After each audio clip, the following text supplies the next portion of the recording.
9টা 5টা জব সারাক্ষণই কাজ করতে হবে।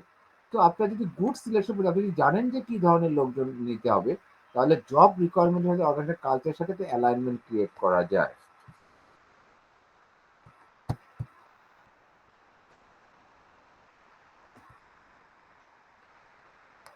Now, what would be the difference between the selection and recruitment? Recruitment আর সিলেকশনের ভিতরে ডিফারেন্সটা কি আপনারা প্রথমে আমরা যদি বলি অবজেক্টিভ ওয়াইজ রিক্রুটমেন্ট আর সিলেকশনের যে ডিফারেন্সটা কি রিক্রুটমেন্টের অবজেক্টিভ হলো লিস্ট অফ পটেনশিয়াল অ্যাপ্লিকেন্ট খুঁজে বের করা ওয়ার সিলেকশনের অবজেক্টিভ হলো এই পটেনশিয়াল অ্যাপ্লিকেন্ট থেকে রাইট পার্সনকে খুঁজে বের করাটার কাজই হলো সিলেকশন। আমি আবারও বলছি একটা পার্টিকুলার জবের জন্য ফর এক্সাম্পল আইটি ম্যানেজারের জন্য সোর্স অফ অ্যাপ্লিকেন্ট মানে 100 জন লোকের লিস্ট খুঁজে বের করাটাকে বলে রিক্রুটমেন্ট আর সিলেকশন বলে ওই 100 জন থেকে একজন লোককে খুঁজে বের করাটাকে আমরা বলছি selection. Then difference in process রিক্রুটমেন্টের প্রসেস শুরু হয় জব অ্যানালাইসিস থেকে যেখান থেকে একটা পার্টিকুলার ডিপার্টমেন্ট আর রিপোজিশন পাঠায় এইচআর ডিপার্টমেন্ট সেখান থেকে শুরু হয় ওয়ার সিলেকশন শুরু হয় রিক্রুটমেন্ট থেকে once you recruit the find out the list of potential applicants selection process start from this process তারপরে বলা হচ্ছে আমি টেকনিক্যাল ডিফারেন্সের কথা বলছি টেকনিক্যাল ডিফারেন্স বলা হচ্ছে রিক্রুটমেন্টের ক্ষেত্রে আমরা বিভিন্ন প্রসেস ফলো করি লাইক ইন্টারনাল এক্সটার্নাল প্রসেসগুলো ফলো করি বা different direct indirect method follow করি ওয়ার সিলেকশনের ক্ষেত্রে আমরা কিছু সায়েন্টিফিক মেথড ফলো করি ফর এক্সাম্পল রিটেন টেস্ট বা aptitude test physical test for selecting the right person and difference in outcome রিক্রুটমেন্টের মেন আউটকাম হলো to find out the list of potential applicant আর সিলেকশনের মেন আউটকাম হলো to find out the right person who could give the maximum contribution or help to organization achieve the organization goal that could be the outcome of the selection রিক্রুটমেন্টের outcome হলো list of applicant খুঁজে বের করা আর সিলেকশনের outcome হলো এমন লোকজনকে খুঁজে বের করা যে অর্গানাইজেশনের প্রোডাক্টিভিটি ইমপ্রুভ করে যে অর্গানাইজেশনের গোল অ্যাচিভ করতে সাহায্য করে স্যার সেকেন্ডটা আবার একটু রিপিট করবেন please. Difference in process G sir. প্রসেসটা বলা হচ্ছে যে রিক্রুটমেন্ট আর সিলেকশনের প্রসেসের ডিফারেন্সটা কি রিক্রুটমেন্টের প্রসেসটা হলো এটা শুরু হয় জব অ্যানালাইসিস থেকে তার মানে একটা অর্গানাইজেশনের particular department for example IT department বললো এইচআর ডিপার্টমেন্টে যে আমার কিছু আইটি পার্সোনাল দরকার যাদের এই স্কিল থাকা দরকার যাদের এই কোয়ালিফিকেশন থাকা দরকার ওখান থেকে রিক্রুটমেন্টের প্রসেসটা শুরু হয় ওয়ার সিলেকশনের প্রসেসটা শুরু হয় যখন রিক্রুটমেন্টের কাজটা হয়ে যায় তার মানে আপনি যখন লিস্ট অফ পটেনশিয়াল অ্যাপ্লিকেন্ট পেলেন সেখান থেকেই আপনার ইন্টারভিউ শুরু হচ্ছে সেখান থেকেই আপনার রিটেন টেস্ট শুরু হচ্ছে বিভিন্ন স্ক্রিনিং হচ্ছে তখন থেকে সিলেকশনের প্রসেসটা শুরু হয় তো বেসিক্যালি সিলেকশনের প্রসেসটা শুরু হয় আফটার রিক্রুটমেন্ট আর রিক্রুটমেন্টের প্রসেসটা শুরু হয় আফটার জব অ্যানালাইসিস সেটাই বলা হচ্ছে is it clear yes sir, clear. Okay আর কোনো কিছু এটার পয়েন্টের ব্যাপারে No, sir. Okay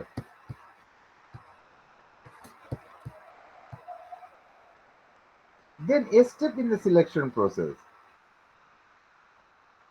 steps in the selection process আমরা যদি বলি steps in the selection process আমরা সিলেকশন প্রসেসের বিভিন্ন স্টেপস আছে বাট এটা একটু মনে রাখবেন এক একটা অর্গানাইজেশন তার সিলেকশন প্রসেস এক এক ধরনের হয়ে থাকে গভর্নমেন্টের এক ধরনের সিলেকশন প্রসেস হয় প্রাইভেটের এক ধরনের সিলেকশন হয় আবার প্রাইভেটের ভিতরে দেখবেন কিছু মাল্টিনেশনাল কোম্পানি এক ধরনের সিলেকশন প্রসেস করে কিছু লোকাল কোম্পানি আবার লোকাল কোম্পানির ভিতরে এক এক ধরনের সিলেকশন হয় আবার লোকাল কোম্পানির ভিতরে কিছু আছে ফাইন্যান্সিয়াল ইনস্টিটিউশন কিছু আছে মার্কেটিং ফার্ম কিছু আছে আইটি ফার্ম তাদের ভিতরে আবার সিলেকশন প্রসেস ডিফারেন্ট হয় ফর এক্সাম্পল গভর্নমেন্টে বিসিএস জবে দেখবেন প্রথমে একটা প্রিলিমিনারি টেস্ট হয় তারপরে রিটেন টেস্ট হয় তারপরে ভাইবা হয় তারপরে দেখা যাচ্ছে যে আপনার একটা ব্যাকগ্রাউন্ড চেক হয় আর ইনভেস্টিগেশন হয় ওরা দেখবেন ডিফেন্স সেক্টরে প্রথমে ফিজিক্যাল এক্সামিনেশন হয় তারপরে রিটেন টেস্ট হয় অ্যাপটিটিউড টেস্ট হয় তারপরে ব্যাকগ্রাউন্ড টেস্ট হয় আবার দেখবেন ব্যাংকের ক্ষেত্রে অনেক ব্যাংক দেখবেন যে প্রথমে একটা সার্কুলার দিয়ে প্রথমে একটা রিটেন টেস্ট নেয় রিটেন টেস্টের পরে ভাইবা হয় ভাইবা দিয়ে আবার ভাইবা দিয়ে ফাইনাল ইন্টারভিউ হয় ওয়ারাস দেখবেন কিছু কিছু মাল্টিনেশনাল কোম্পানি প্রথমে একটা ইনিশিয়াল ইন্টারভিউ হয় ইনিশিয়াল ইন্টারভিউ পরে তারা একটা তাদেরকে গ্রুপ ডিসকাশনে ইনভাইট করে। কিছু কিছু টোবাকো ইন্ডাস্ট্রিগুলো, British American tobacco, Marico Bangladesh, Unilever Bangladesh, তাদের ম্যানেজমেন্ট ট্রেনিং নেওয়ার সময় এই কাজগুলো করে। প্রথমে একটা ইনিশিয়াল ইন্টারভিউ হয়, ইনিশিয়াল ইন্টারভিউ পরে they go for like group discussion. Group ডিসকাশনের পরে তারা একটা স্কিলের কেস ব্যাপারে অ্যানালাইসিস। জি, না স্কিল আমি স্কিল স্ক্রিনটা আমি নিজে হাইড করে রেখেছি, আর আমি স্ক্রিনটা পড়াচ্ছি না আপনাদের। তারপরে আপনাদের আহ, আহ, আপনাদের যেটা বলছিলাম যে গ্রুপ ডিসকাশন, তারপরে followed by case presentation. Case প্রেজেন্টেশনের পরে তাদের একটা ইন্টারভিউ হয় হলো ডিপার্টমেন্টের সাথে ফাইনালি এইচআর এর সাথে ইন্টারভিউ হয়। তো এই যে বিভিন্ন অর্গানাইজেশন বিভিন্ন রকম স্টেপ ফলো করে for the selection. So basically এটা ভ্যারি করে অর্গানাইজেশন অর্গানাইজেশন। ইভেন বাঙালি এক ধরনের ফলো করছে, গ্রামীণ ফোন ফলো করছে ফর দ্য ডিস্ট্রিবিউশন অফিসারের জন্য একই পজিশনের জন্য, but different step they do follow. যেমন গ্রামীণ ফোন প্রথমে একটা রিটেন টেস্ট নেয়, তারপরে তারা একটা শর্ট প্রেজেন্টেশনের জন্য ডাক দেয়, তারপরে একটা ইন্টারভিউ হয়। তো এই যে বিভিন্ন অর্গানাইজেশন বিভিন্ন রকম ফলো করছে, বা তাদের মেইন অবজেক্টিভ হলো to find out the right person for the right position. It might varies, but they do follow a different selection process for selecting their employee. But আমি যদি ওভারঅল সামারাইজ করি, তো দেখবেন যে যদিও সবাই বিভিন্ন রকম স্টেপ ফলো করে, but basically like there are some several steps in the selection process. So selection process basically শুরু হয় হলো জব অ্যানালাইসিস এন্ড পোস্টিং, মানে বলা হচ্ছে যে জব অ্যানালাইসিস এন্ড রিক্রুটমেন্টের থেকে।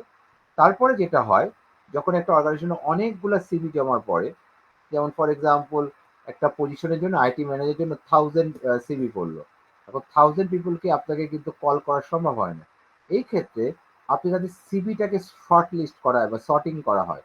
দেখবেন অনেক সময় দেখবেন যে সিওর জন্য অ্যাপ্লিকেশন চাওয়া হয়েছে, যে ফ্রেশার সেও অনেক সময় যেহেতু ফ্রি অফ কস্ট ইমেল করলেই সিভি পাঠায় দেয়, অনেক সময় কেউ অনেকে সিওর পজিশন নিয়ে অ্যাপ্লাই করে। আবার আইটি ম্যানেজারের জন্য একজন মার্কেটিং পার্সন যার আইটির কোনো এক্সপিরিয়েন্স সেও অ্যাপ্লাই করতে পারে। তো এই ক্ষেত্রে ফার্স্ট স্টেপ থাকে সিভি সর্ট করা বা সিভি শর্ট লিস্ট করা, শর্ট লিস্ট করে তাদেরকে ইন্টারভিউ কল করা। তো ফার্স্ট স্টেপ আমরা যদি বলে থাকি application screening or CV screening বলে। সেকেন্ড স্টেপেও করা হয়, এটা কিন্তু আমি এখনো বলছি এটা ভ্যারি করে অর্গানাইজেশন টু অর্গানাইজেশন, বাট আমি জেনারেল বলছি। ইনিশিয়াল ইন্টারভিউ, ইনিশিয়াল ইন্টারভিউতে বেসিক্যালি আপনার আর একটা ইন্টারভিউর জন্য কল করা হয়। সেখানে বেসিক্যালি আপনার সিভিতে বা রেজুমিতে যে জিনিসগুলো লেখা আছে, including your basic qualification or your extra curricular activities, or সেই জিনিসগুলোর জন্য তারা ইন্টারভিউতে কল করা হয়। যেমন বলা হতে পারে tell me your positive side and negative side of yourself, or tell me your what you expect, what you want to be after 5 to 10 years later on, what is your expected salary, how do you think about your organization, how do you see yourself after 5 to 10 years later. Basically এখানে আপনার future ভিশনটা দেখতে জানা হয়, এখানে আপনার academic qualification একটু জানতে চাওয়া হয়, এখানে আপনার যদি কোনো জব এক্সপিরিয়েন্স থাকে সেই রিলেটেড কোশ্চেন করা হয় ইনিশিয়াল ইন্টারভিউতে। ইভেন অনেক সময় ওই অর্গানাইজেশনের পার্টিকুলার প্রোডাক্ট নিয়ে জানতে চায়। ফর এক্সাম্পল আপনি ব্রিটিশ আমেরিকান টোবাকোতে বা আকিস টোবাকোতে আপনি টেরিটরি অফিসের জন্য অ্যাপ্লাই করলেন, সেখানে আপনার জানতে হতে পারে what is your perception about the tobacco product. তো এখানে আপনার বেসিকটা সম্বন্ধে জানার জন্য ইনিশিয়াল ইন্টারভিউ হয়। তারপরে হয়তো বা অ্যাপটিটিউড টেস্টের জন্য কল করা হয়, সেখানে আপনার বিভিন্ন ম্যাথমেটিক্যাল টেস্ট থাকে বা আপনার লজিক্যাল কোশ্চেন থাকে, সেগুলোতে আপনার অ্যাপটিটিউড টেস্ট, হয়তো বা আপনার টেকনিক্যাল টেস্ট থাকতে পারে, সেটা আইটি রিলেটেড হলে কোনো পার্টিকুলার সফটওয়্যার রিলেটেড কোনো টেস্ট থাকতে পারে, বা কোনো পার্সোনালিটি টেস্ট যদি মার্কেটিং পিপলের জন্য হতে হলে কোনো এক্সট্রোভার্টেড ইন্ট্রোভার্টেড পার্সোনালিটি টেস্টের জন্য আপনার টেস্টিং এর জন্য আপনার কল করতে পারে। তারপর ইন ডেপথ ইন্টারভিউ, যেটাতে আমরা বলি যে ইন ডেপথ ইন্টারভিউ মানে হলো আপনাকে বিভিন্ন রকম কেস স্টাডি বা কোনো সিচুয়েশন বেসড কিছু কোশ্চেন জিজ্ঞেস করা হয় বা কোনো সিচুয়েশনের কথা বলা হয়। এই ক্ষেত্রে আপনার লাইক টেকনিক্যাল বা আপনার ইন্টারপার্সোনাল অ্যাজ ওয়েল অ্যাজ আপনার নলেজ লেভেলটা কেমন আছে, বা আপনার ওই পার্টিকুলার সিচুয়েশনে আপনি কীভাবে অ্যানালাইসিস করতে পারবেন সেটার জন্য ইন্টারভিউ নেওয়া হতে পারে। তারপরে ব্যাকগ্রাউন্ড চেক করা হয়, সেটা হতে পারে আপনার পাস্ট এমপ্লয়ের যদি কোনো হিস্ট্রি থাকে সেটার ব্যাকগ্রাউন্ড চেক করতে হতে পারে, ফিজিক্যাল টেস্ট হতে পারে, রেফারেন্স টেস্ট হতে পারে, যেটা আমরা সিভিতে রেফারেন্স দিই, আর যদি কোনো ক্রিমিনাল রেকর্ড থাকে বা ইনভেস্টিগেশন থাকে, যেমন গভর্নমেন্ট জবের ক্ষেত্রে বা ব্যাংকের ক্ষেত্রে আপনার কিন্তু ক্রিমিনাল রেকর্ড বা পুলিশ ভেরিফিকেশন দরকার পড়ে। বাংলাদেশ ব্যাংকের ক্ষেত্রে রিক্রুটমেন্টের ক্ষেত্রে কিন্তু পুলিশ ভেরিফিকেশন দরকার পড়ে, এবং এখনকার বিভিন্ন কমার্শিয়াল ব্যাংকগুলো পুলিশ ভেরিফিকেশন দেখে। তো এই ব্যাকগ্রাউন্ড চেকগুলো করে তারপরে আপনাকে ফাইনালি জব অফার বা অনবোর্ড করা হয়। তো বাট আমি আবারও বলছি, এটা কিন্তু ভ্যারি করে। ভ্যারি মানে গভর্নমেন্ট জবের জন্য এক ধরনের স্টেপ ফলো করে, প্রাইভেট জবের জন্য আবার প্রাইভেট জবের ভিতরে কিন্তু ভ্যারি করে, আবার গভর্নমেন্ট জবের ভিতরে যেটা বিসিএস জবের জন্য এক ধরনের, আবার ডিফেন্সের জন্য এক ধরনের। তো এটা কিন্তু ভ্যারি করে, বাট ইন জেনারেলি বেসিক্যালি যেটা করা হয়, প্রথমে সিভি সর্টিং করা হয়। সিভি সর্ট করা থেকে তারপরে আপনাকে ইনিশিয়ালি একটা ইন্টারভিউ নেওয়া হয়, তারপরে রিটেন টেস্টে যাওয়া হয়। রিটেন টেস্টের ভিতরে অ্যাপটিটিউড টেস্ট হতে পারে, টেকনিক্যাল টেস্ট হতে পারে, কম্পিউটার টেস্ট হতে পারে। তারপরে হয়তো বা একটি আরেকটা ফর্মাল ইন্টারভিউ হয় বা কোনো একটা গ্রুপ ডিসকাশন হয়। সেখানে আপনার ইন ডেপথ ইন্টারভিউ বা পার্টিকুলার সব সাবজেক্ট সম্বন্ধে বা পার্টিকুলার ম্যাটার সম্বন্ধে কতটুকু নলেজ, তারপরে ফাইনালি ব্যাকগ্রাউন্ড চেক বা জব অফার করা হয়। তো সেটা হলো আপনাদের সিলেকশন প্রসেস। আমি এখন আপনাদের থেকেই একটু কয়েকজনকে জিজ্ঞেস করব। আহ,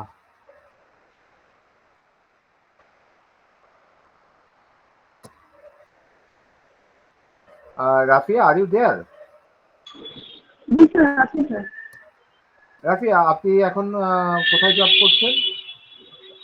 স্যার এসিএল ডেভেলপার আছে sir, ACL structure okay, engineer. আপনি এই অর্গানাইজেশনে আপনাকে যখন আপনি সিলেক্ট হয়েছিলেন, আপনার সিলেকশন প্রসেসটা একটু বলবেন আমাদেরকে সবাইকে, মানে আপনাকে স্যার কিভাবে প্রথমে কি আমি একটা, করা হয়েছে? জি স্যার একটু বলুন। বলছি স্যার, প্রথমে একটা জব সার্কুলার পাই আমি ওদের ওয়েবসাইটে। সেটাতে অ্যাপ্লাই করি। অ্যাপ্লাই করার পরে আমাকে ফোন করে জানানো হয় একটা এক্সাম হবে। তো ওখানে যাওয়ার পরে প্রথমে রিটেন এক্সাম হয়। রিটেন এক্সামের পরে আমাদেরকে কিছুটা সময় ওয়েট করতে বলা হয়। এরপরে আমাদের ভাইভা হয়। ওকে, ভাইবা কি আপনার এইচআর আর পার্সনের সাথে হতো নাকি আপনার কনসার্ন ডিপার্টমেন্টের সাথে? স্যার এইচআরও ছিল, সুপারভাইজার ছিল, আর কনসার্ন ডিপার্টমেন্টের আরো দুজন ছিল। ওকে, থ্যাংক ইউ। এখন আমি আরেকজনকে একটু জিজ্ঞাসা করছি, লাইক সাদিক রহমান, আপনি কি আছেন?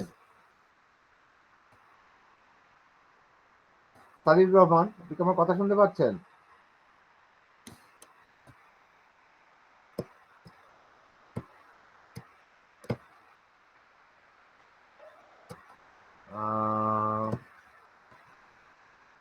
নুন Nabi, can you hear me? জি স্যার। আপনি কি জব করছেন কোথাও, নুন নবী? জি স্যার, জব করছি স্যার। কোথায় করছেন?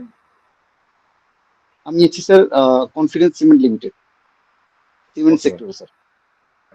কোন সেক্টরে আছেন? Sorry, I can't here.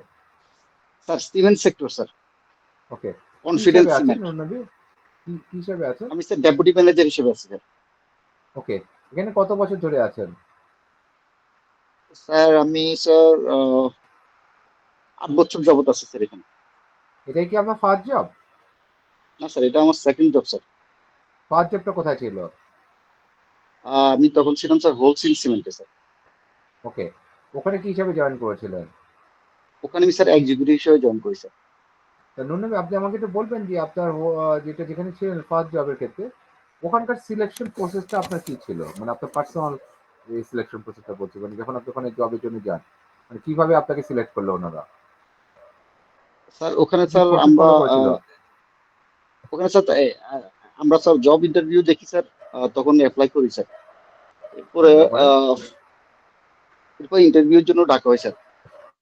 তারপরে এরপরে স্যার আমরা রিটেন পরীক্ষা দিই। এরপরে রিটেনে কি হচ্ছে কি স্যার কোশ্চেন ছিল এইচআর। মনে আছে কি? দাঁড়ান, রিটেনে কোনো কোশ্চেন, মানে কোন মেটারের কোশ্চেন অতটুকু ছিল? স্যার, কিছু স্যার সেলস রিলেটেড কোশ্চেন ছিল স্যার, শর্ট কোশ্চেন ছিল ওকে, স্যার, ডিটেলস কিছু না। এরপর ওকে, হচ্ছে স্যার তারপরে? এইচআর আর হচ্ছে হেড অফ সেলস যিনি ছিলেন, ইন্টারভিউ ফেস করি স্যার ফিজিক্যালি।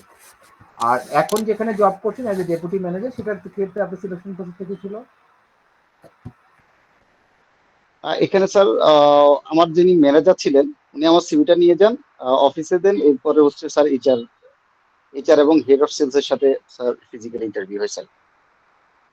ওকে, তার মানে লাইক ইনিশিয়াল যে জবগুলো থাকে সেখানে হয়তো আমরা অনেকগুলো বেসিক স্টেপ ফলো করি, including initial screening, initial interview, written test, and other tests. But mid লেভেলে বা টপ লেভেলে হয়তো বা রিটেন টেস্ট হয় না, সেখানে হয়তো বা এক ধরনের ইন ডেপথ ইন্টারভিউ হয় উইথ দ্য কনসার্ন ডিপার্টমেন্ট আর এইচআর ডিপার্টমেন্ট, সেটা হতে পারে। তো ইট ভ্যারিজ বেসিক্যালি, এটা আমি যেটা বললাম, depending on the position also.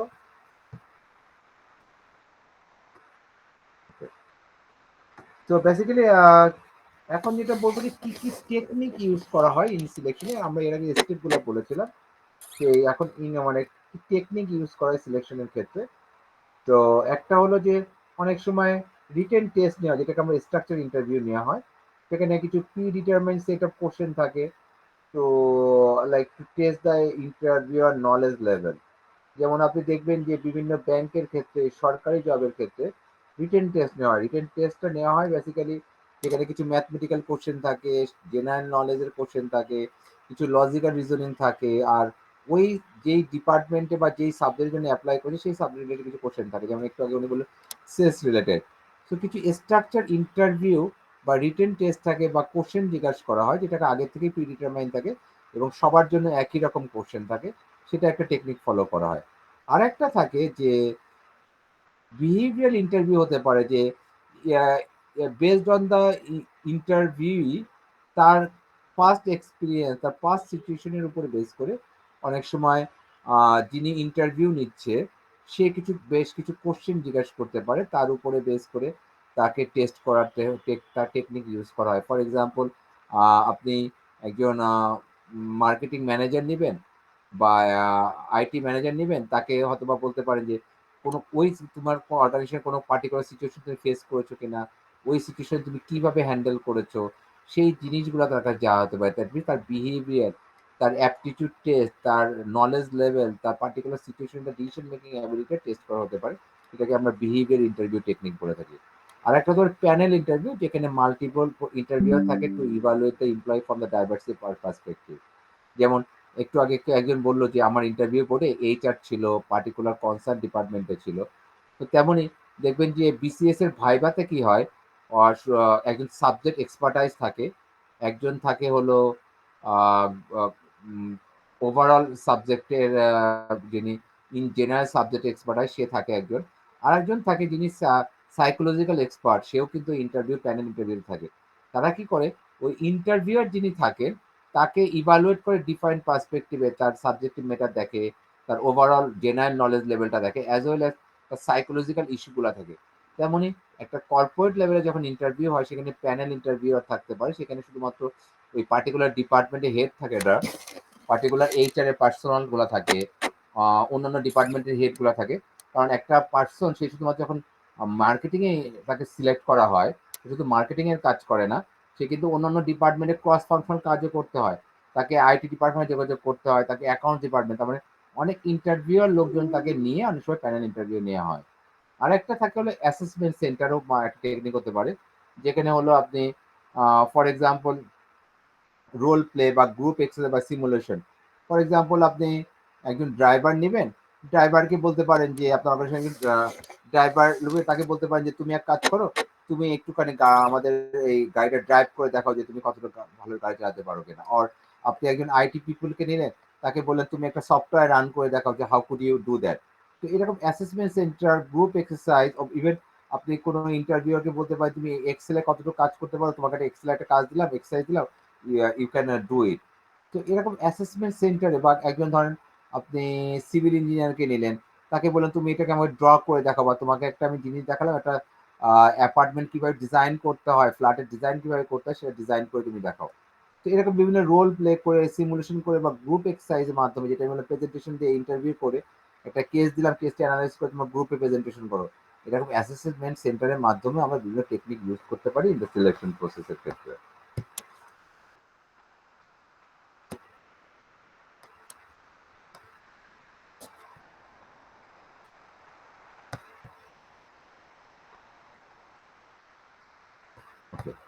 Now, what are the challenges in the selection? সিলেকশনে কি কি চ্যালেঞ্জেস আছে? একটা চ্যালেঞ্জের হলো বায়াসনেস থাকে, ডিসক্রিমিনেশন থাকে।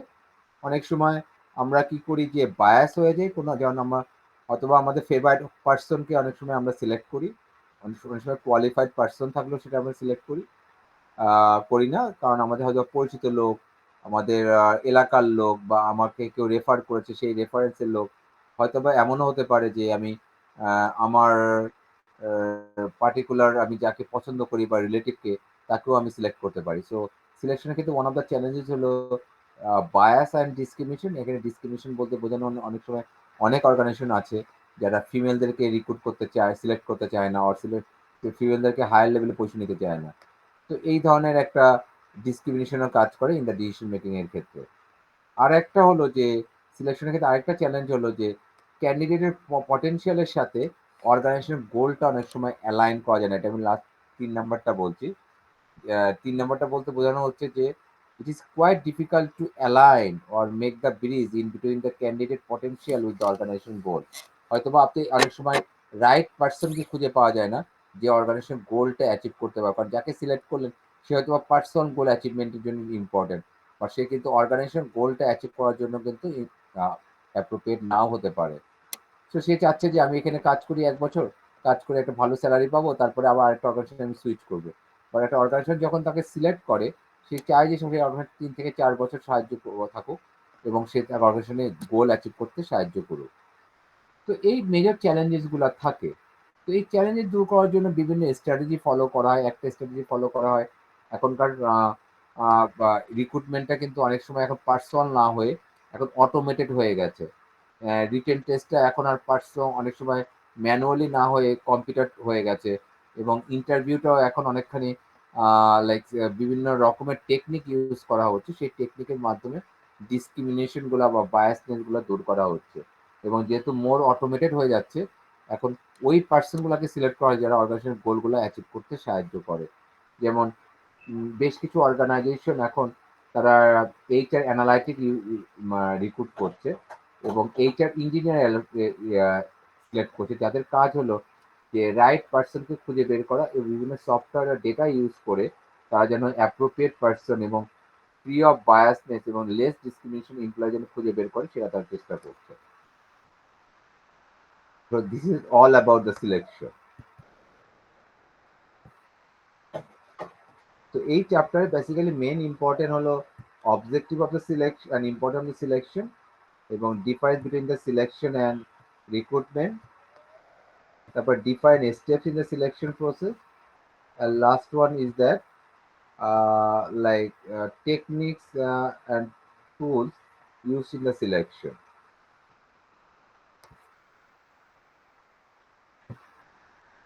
যদি কারো কোশ্চেন থাকে you could ask.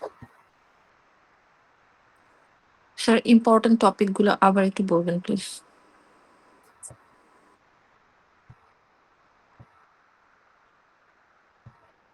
Objective and importance of selection.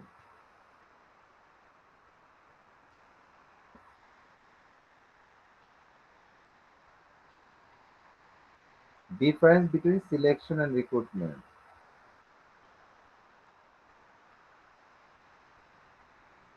Steps in the selection process.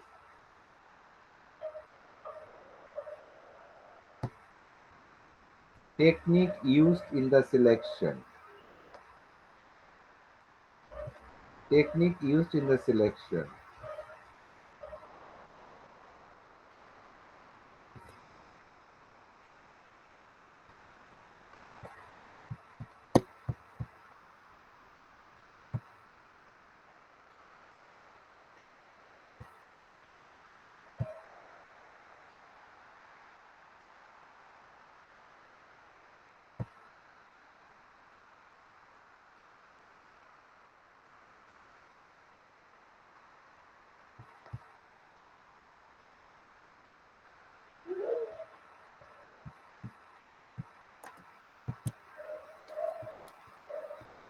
Tohid,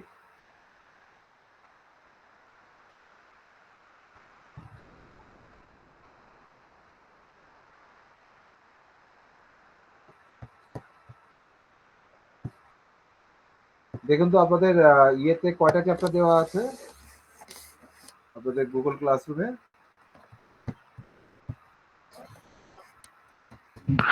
sir রিকোয়ারমেন্টও দেওয়া হয়েছে।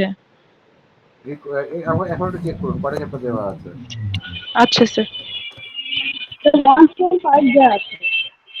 এখন একটু চেক করুন। স্যার 6ও আছে।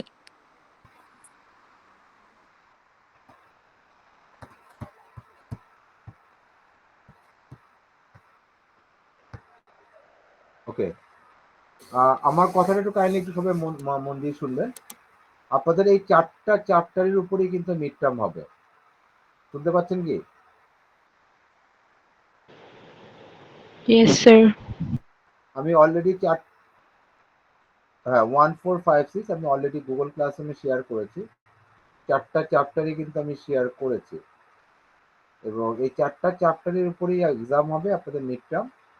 আর মিড টার্ম আপনারা জানেন যে আপনাদের মিড টার্ম উইক শুরু হচ্ছে, মানে মিড টার্ম এক্সাম শুরু হচ্ছে December 5, but HRM এক্সাম কবে শুরু হবে সেটা that will be assigned by the university authority or your coordinator, সেটা আপনারা পেয়ে যাবেন রুটে অন টাইমে। তো এটার উপরে এক্সাম হবে 4টা চ্যাপ্টারের উপরে। আমি 4টা চ্যাপ্টার আপনাদের এই যেগুলো পড়ানো হয়েছে তার থেকে কোশ্চেনগুলো আসবে। এবং একটু আগে যেটা বলেছিলেন আপনারা একদিন জিজ্ঞেস করে 4টা কোশ্চেন থেকে 3টে অ্যান্সার করতে হবে, এবং প্রত্যেকটা কোশ্চেন যেমন 1 2 3 4 এগুলোর এ বি থাকতে পারে, এ বি থাকতে পারে। তো এটা আর হলো আপনাদের কি বলেনি, জাস্ট 1 মিনিট। স্যার 4টা কোয়েশ্চেন কি চারটা চ্যাপ্টার থেকে থাকতে পারে, নাকি একটা কোয়েশ্চেন 2টা চ্যাপ্টার মিলেও হতে পারে? এটা আমাকে জিজ্ঞেস করেন না, এটা জিজ্ঞেস করলে এখন আমি যদি বলি 4টা চ্যাপ্টার 4টা থেকে কোশ্চেন আসবে, তাহলে আপনারা যেটা করবেন যে আপনারা একটা বাদই দিয়ে দিবেন। তো সেটা মিক্স হতে পারে, সেটা নাও হতে পারে। ওকে, সো আপনারা জানেন যে আমি যেহেতু আপনাদের শহীদ সিআর করা হয়েছে, মানে সিআর বলতে ক্লাসে রিপ্রেজেন্টেটিভ করা হয়েছে। তো যেটা আপনাদের গ্রুপে দেওয়া আছে 29-এ আপনাদের চ্যাপ্টার 4-এর উপরে একটা ক্লাস আছে 7:30 থেকে 7:30 থেকে। আর আপনাদের নেক্সট স্যাটারডে, আমি আবারও বলছি, নেক্সট স্যাটারডে কিন্তু ক্লাসটা হচ্ছে না। সিআর আপনি কি শুনছেন আমার কথা? জি স্যার। আমি সবার উদ্দেশ্যে বলছি, বাট আপনাদের নেক্সট স্যাটারডেতে কিন্তু ক্লাসটা হচ্ছে না। এখন আসেন 29 নভেম্বরে, যেহেতু আমি চ্যাপ্টারগুলো আপনাদের কাভার করে ফেলেছি আজকে, আপনাদের ওই দিন ক্লাস টেস্টে শুধু হবে, তারপরে আর আপনাদের ক্লাসটা হবে না। তারপরে 5 তারিখের আগে যে কোনো একদিন সেটা আমার এডিশনাল, আপনারা আমাকে বলবেন। আমি যে কোনো একদিন 30 মিনিটস বা 40 মিনিটসের জন্য যদি আপনারা চান, যদি চান ইফ, তাহলে আমি আবার একটা রিভিউ ক্লাস বা এক্সামের জন্য ক্লাস নেবো, বা এক্সামের আগে যদি আপনারা বলতে চান যে তো আপনারা কি ক্লাস রুটিন পেয়েছেন? ক্লাস রুটিন এক্সাম রুটিন কি পেয়েছেন? আপনারা একটা কাজ করতে পারেন, এক্সামের 2-3 দিন আগেও আমাকে যে কোনো দিন একটু আগে থেকে জানিয়ে দিবেন যে স্যার কবে আমরা ফ্রি হতে পারি। ওই সময় আমরা হয়তো 1 ঘন্টার জন্য একটা রিভিউ ক্লাস নিতে পারি। বাট 29th শুধুমাত্র আপনাদের এক্সাম হবে, there will be no more classes, but ওই দিন যেটা আমরা রিভিউ করতাম সেটা আমি ক্লাসে আপনাদের এক্সামের আগে রিভিউ করতে যাচ্ছি, তাহলে আপনাদের জন্য বেটার হয়। আমার কি কথা শুনতে পেয়েছেন? Yes sir. Okay, that means next স্যাটারডেতে ক্লাস হচ্ছে না, কারণ এটা আজকে মেকআপ নিয়ে নিলাম আমি। আর তারপরে স্যাটারডেতে আপনাদের এক্সাম হচ্ছে অ্যাজ পার টাইম 7:30, সেটা হয়তো বা 8 বা 8:10 হতে পারে। তারপরে যেটা হবে যে তারপরে হয়তো বা ক্লাস হবে না, তারপরে হয়তো বা ওইটার যে রিভিউ ক্লাসটা আমরা নিতাম মিড টার্মের আগে, সেটা আমি হয়তো বা আপনাদের মিড টার্মের যেদিন শুরু হবে তার 2-3 দিন আগে আমাকে বললেন, আমাকে জানিয়ে দিলে আমি নিয়ে নিলাম। মানে is it appropriate okay. For you? Yes sir. Okay, আর আরেকটা জিনিস হলো, এখানে আমি জানি না এখানে কেউ কি ফার্স্ট সেমিস্টার স্টুডেন্ট আছেন? জি জি, কে আছেন? পারভেজ আছেন, আর কে আছেন? আমি নিউ, স্যার একবারে নিউ আমি। আমার পারভেজ আর ফার্স্ট সেমিস্টার। না না, কার? শতাব্দী? Yes sir. না সেটা কথা বলছি না। যারা মানে অনলাইন এক্সাম নিয়ে ইউজ টু না তাদের কথা বলছি আমি। সরি, আমার কোশ্চেনটা ওভাবে বলা উচিত হয়নি। জি স্যার, আমি আসাদুজ্জামান স্যার, আমি ফার্স্ট সেমিস্টার।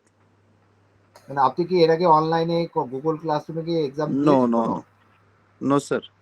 আর আমিও না আর না স্যার।